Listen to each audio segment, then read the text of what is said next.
जय हिंद एवरीवन, कैसे आप सभी। I hope all are doing great. तो आज की इस वीडियो में डिस्कस करेंगे फिजिक्स की स्ट्रेटेजी के बारे में। देखिए, तैयारी तो आपने कर भी ली होगी और तैयारी आप कर भी रहे होंगे, आपकी तैयारी अच्छी चल भी रही होगी। लेकिन बच्चे, मैं इस वीडियो के द्वारा बस आपको इतना हेल्प करूंगा कि जो आप प्रिपरेशन कर रहे हो उसको थोड़ा बहुत आपको सिस्टमेटिक ढंग से करने पे आपका जो स्कोर होने वाला है उसमें आपको थोड़ा सा हेल्प मिलने वाली है। ठीक है, तो सभी से मेरी फर्स्ट ऑफ ऑल एक ही रिक्वेस्ट है कि वीडियो को पूरा देखिएगा।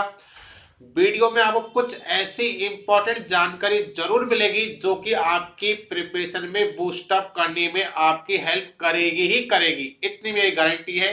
तो एक बार अच्छे आप वीडियो को पूरा जरूर देखिएगा। देखिए, सबसे पहले हम बात करते हैं कि जो एनडीए में क्वेश्चन पूछे जाते हैं वो तो हमको पता ही है भाई। यदि हम बात करें साइंस पोर्शन से, तो साइंस पोर्शन से हमारे 50 क्वेश्चन होते हैं टोटल। ठीक है, उसमें से बेटे हम बात करें 25 क्वेश्चन अप्रोक्सीमेट फिजिक्स से होते हैं, 15 क्वेश्चन हमारे केमिस्ट्री से। भाई जैसे यदि हम बात करें 25 क्वेश्चन तो बेटे किससे होते हैं, फिजिक्स से। यदि हम बात करें बेटे केमिस्ट्री से अप्रोक्सीमेट 15 क्वेश्चन और बायोलॉजी से बेटे कितने अप्रोक्सीमेट 10 क्वेश्चन। तो टोटल मिलाकर बच्चे कितना हो जाते हैं, साइंस पोर्शन से हमारे 50 क्वेश्चन हो जाते हैं।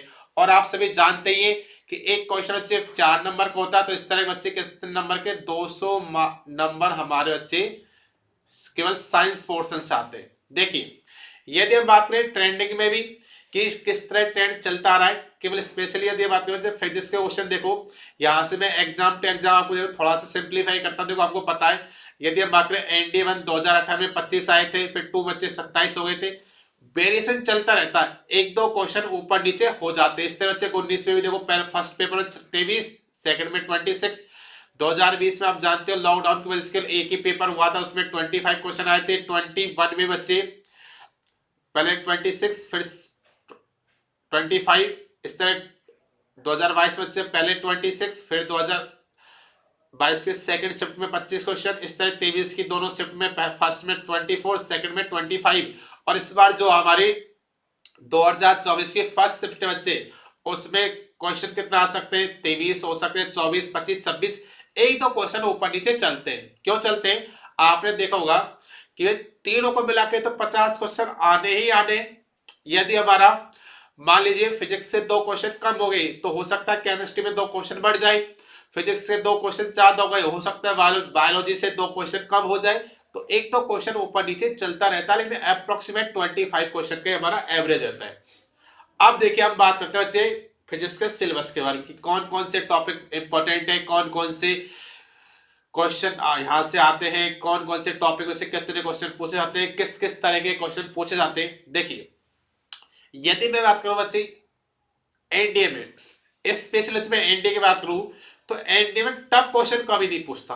आप ध्यान से देखना बच्चे, एनडीए में स्पेशली बात करूं बच्चे, एनडीए में कभी भी एग्जामिनर टफ क्वेश्चन कभी भी नहीं पूछता। बस वो क्या करता है, जो लैंग्वेज है उसकी लैंग्वेज को, अच्छे क्वेश्चन की लैंग्वेज को ट्विस्ट करता है, लैंग्वेज को ट्विस्ट करता है और आपको क्वेश्चन को कठिन बना देता है। लेकिन एक्चुअल में यदि आपको उस लैंग्वेज को आप समझ पाए तो क्वेश्चन ऑटोमेटिक सिंपल हो जाता है। वही यदि बात करें एनडीए के रेस्पेक्ट में एयरफोर्स में, तो एयरफोर्स में तो वाकई ही एनडीए के लेवल से ऊपर आता है क्वेश्चन, हम जानते हैं जे लेवल का वहां पे पेपर आता है।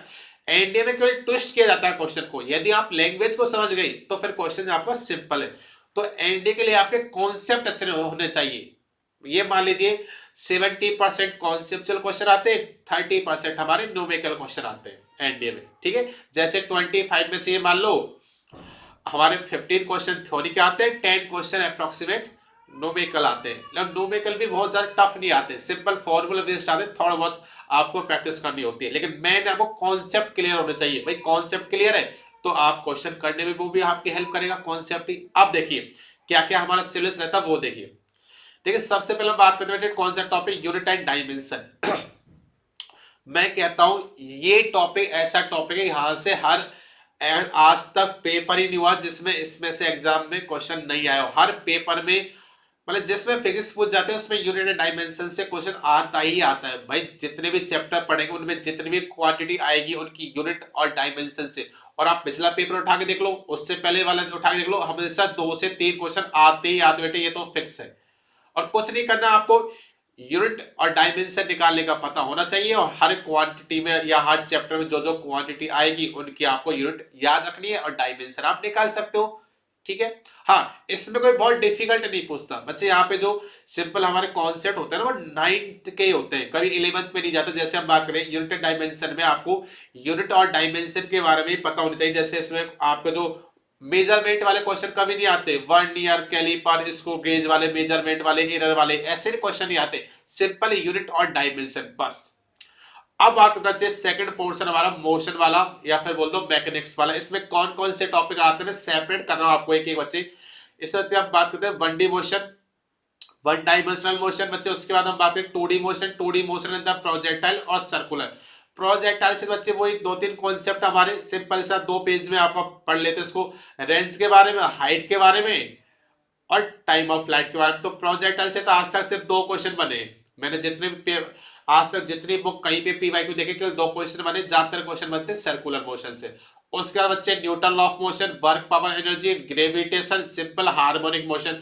तो इन सबसे बच्चे कितने क्वेश्चन आते हैं? 4 से 8 क्वेश्चन तो आते ही आते हैं। ये मान लो मिनिमम 4 क्वेश्चन तो इस टॉपिक में से है ही है, जिसमें से एक क्वेश्चन तो ग्रेविटेशन से पूछा ही पूछा जाता है भाई। या तो आपसे पूछ लेगा कि रेडिएशन चेंज होगा तो ग्रेविटी में कितना चेंज होगा, या केपलर लॉ वगैरह आपसे पूछ लेता है, हमेशा क्वेश्चन आता ही आता है यहाँ से।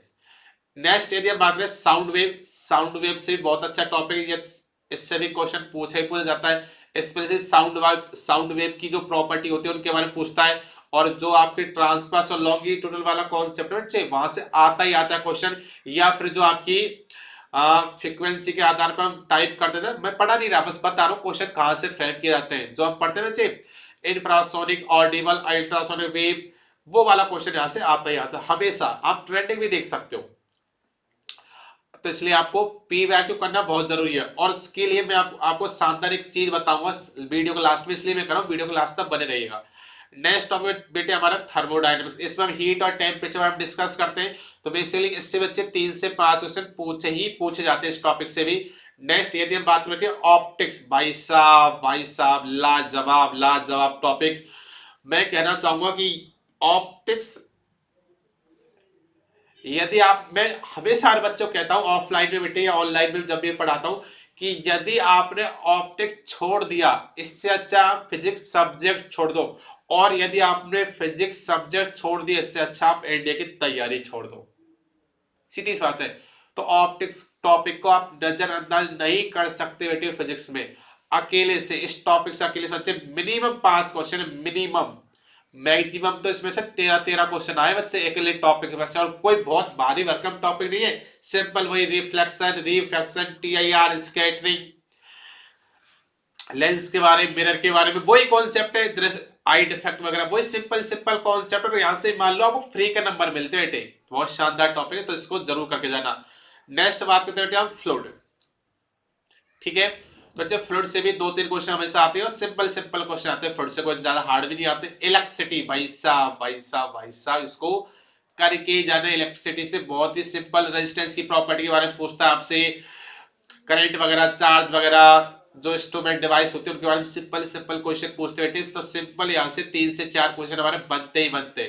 अब आप कहोगे सर आप सभी टॉपिक कह रहे सभी करने, बेटे सब इंपॉर्टेंट है। हाँ देखो मैग्नेटिज्म, यदि मैं आपने मैग्नेटिज्म टॉपिक पढ़ रखा है, मतलब आपने पहले तैयारी कर रखी तो अच्छी बात है, लेकिन यदि आपने अभी तक नहीं पढ़ा है, यदि आप पढ़ना चाह रहे हो, तो मैं अपने दिल पे हाथ रख के दुखी से ये बात कहना चाहूंगा, देखो मैग्नेटिज्म टॉपिक थोड़ा बड़ा टॉपिक है, तो यदि आप इसको छोड़ना चाहते हो छोड़ भी सकते हो। वैसे मैं कहता नहीं हूं, लेकिन इस टॉपिक के इसलिए कह रहा हूं कि ये टॉपिक थोड़ा सा बड़ा है, लार्ज है, तो इससे को आप रिमूव करना चाहे तो कर भी सकते हैं। इसके बदले हम आप इलेक्ट्रिसिटी पे अच्छा ध्यान दे सकते हो। ठीक है, और कर रहे हो, और आपका हो गया पहले से ऑलरेडी, तो अच्छा से यहाँ से भी 1 से 2 क्वेश्चन हमेशा पूछे जाते हैं। कभी 2 से 3 क्वेश्चन भी यहाँ से हो जाते हैं। फिर हम बात करते हैं एक्सरे, बहुत ही छोटा टॉपिक बच्चे, बहुत ही छोटा टॉपिक, और यहाँ से हमेशा हर पेपर में वो एक्सरे की प्रॉपर्टी वगैरह पूछता है। सिंपल सा क्वेश्चन, एक क्वेश्चन आता ही आता है बेटे यहाँ से। फिर हम बात करते हैं मॉडर्न प्रॉपर्टी, मॉडर्न फिजिक्स वगैरह, इससे जो जितने बच्चे आपके क्वेश्चन होते हैं 1 से 2 क्वेश्चन यहाँ से भी पूछ ले जाते हैं। 1 से 3 भी बन जाते हैं, एक बार 3 भी पूछ लेते हैं, वैसे 1 से 2 क्वेश्चन यहाँ से भी आपके बनते हैं। तो ये हो गया आपका सिलेबस। यदि मैं कहना चाहूँ कि यहाँ पे आपको प्रायोरिटी के हिसाब से, तो बच्चे सबसे पहले प्रायोरिटी में देना चाहूँगा किसको, ऑप्टिक्स को, ठीक है।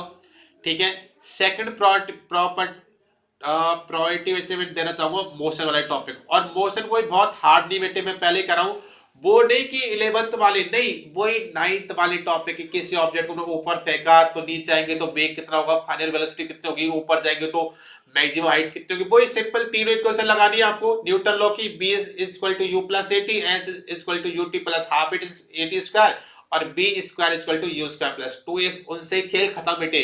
न्यूटन लॉ ऑफ मोशन में भी simple Newton law of motion के बारे में पता होना चाहिए, वही जो तो कोई हार्ड क्वेश्चन, यहाँ वर्क पावर एनर्जी, इसमें मुझे थोड़ा सा अच्छा क्वेश्चन बनता बेटे, वर्क वाले कॉन्सेप्ट से कहाँ पे पॉजिटिव कहाँ पे नेगेटिव एनर्जी के बारे में, क्योंकि कंजर्वेशन ऑफ एनर्जी आप जानते हो ना, वहां से क्वेश्चन बनता है इसमें, और ग्रेविटेशन बच्चे बहुत प्यारा टॉपिक, यहाँ से तो क्वेश्चन बनेगा ही बनेगा, तो इसको थोड़ा पढ़ के जाना। हाँ, एसएचएम से आ जाते हैं, जो छोड़ना चाहो तो एसएचएम को आप छोड़ भी सकते हैं मेरे हिसाब से, लेकिन इनको करके जाना। इसमें जैसे बात करें हम प्रोजेक्टाइल, प्रोजेक्ट को भी आप छोड़ सकते हो, प्रोजेक्टाइल मोशन से तो कोई क्वेश्चन और पूछे तो केवल 3 फॉर्मूले थे बेटे, है क्या उसमें, 3 ही तो फॉर्मूले। अब देखिए मैं आपको थोड़ा सा कुछ चीज बता दूं इंपॉर्टेंट, जो कि आपके लिए हेल्पफुल रहेगी, ठीक है। अब देखिए टेस्ट में आपको क्या क्या हेल्पफुल रहेगी। सिंपल है, यदि ये बात करें बेटे यहाँ पे,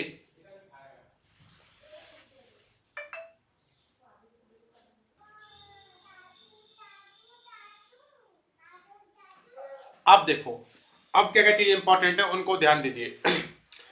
कुछ इंपॉर्टेंट चीज मैं आपको बताने वाला हूँ, इनको यदि आप ध्यान दे लोगे तो आपके लिए हेल्पफुल रहेगी आपकी आगे की जर्नी। देखिए बेटे ध्यान से देखिए, यदि मैं बात करूँ, आज कितनी डेट है हमारी, 26 जनवरी।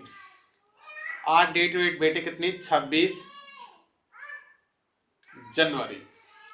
हमारे पास क्या कितने दिन बचे हुए अभी से, मान लो जनवरी हमारी खत्म हो गई, फेब, फरवरी,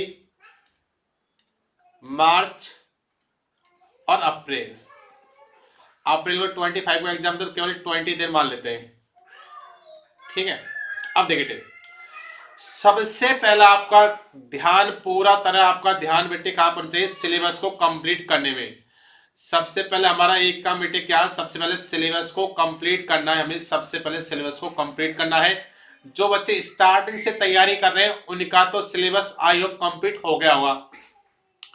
मैं दोनों के लिए मान के चलता हूं, मान लीजिए अभी आपका सिलेबस कंप्लीट नहीं हुआ तो आपको कम से कम, एक तो मैं पहले उनकी बात करूं जिनका सिलेबस कंप्लीट नहीं हुआ है, तो बेटे वो क्या करना, आपको मिड फरवरी मतलब 15 फरवरी तक कैसे करके बेटे आपका सिलेबस कंप्लीट होना चाहिए। मतलब एक बार आपने पढ़ लिया और एक बार थ्योरी आपने अच्छी तरह पढ़ लिया और एक बार आपने पीवाईक्यू कर लिए साथ साथ में, टॉपिक के साथ साथ में। मैं एटलीस्ट इतना मान रहा हूं कि आपने एक बार थ्योरी पढ़ ली हो और एक बार कम से कम पीवाईक्यू लगा ली हो, कम से कम एक बार।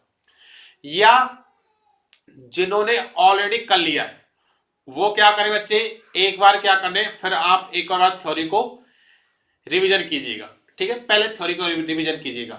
अब बात करते बेटे 15 फेब से लेके 15 फरवरी से लेकर बच्चे क्या करना आपको, 15 फरवरी से लेके और 15 मार्च, अब एक मंथ का टाइम मानते बेटे, 15 फरवरी से लेके 15 मार्च तक आपको हर टॉपिक के टॉपिक वाइज पीवाईक्यू करने हैं, ठीक है।